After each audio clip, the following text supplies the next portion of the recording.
আমদানি শুল্কের চেয়ে কর্মকর্তাদের সেবার মান নিয়ে ব্যবসায়ীদের অভিযোগ বেশি বলে মন্তব্য করেছেন জাতীয় রাজস্ব বোর্ডের চেয়ারম্যান।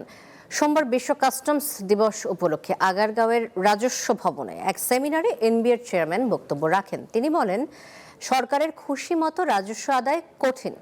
ব্যবসায়ী ও সরকার উভয় সুবিধার দিকেই নজর রাখতে হয় এনবিআরকে।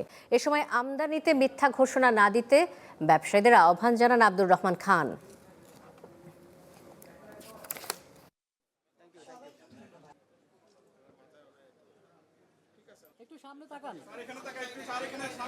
কাস্টমস ও ভ্যাট বিভাগের বিভিন্ন পর্যায়ে কর্মী হিসাবে উপস্থিত থাকবেন।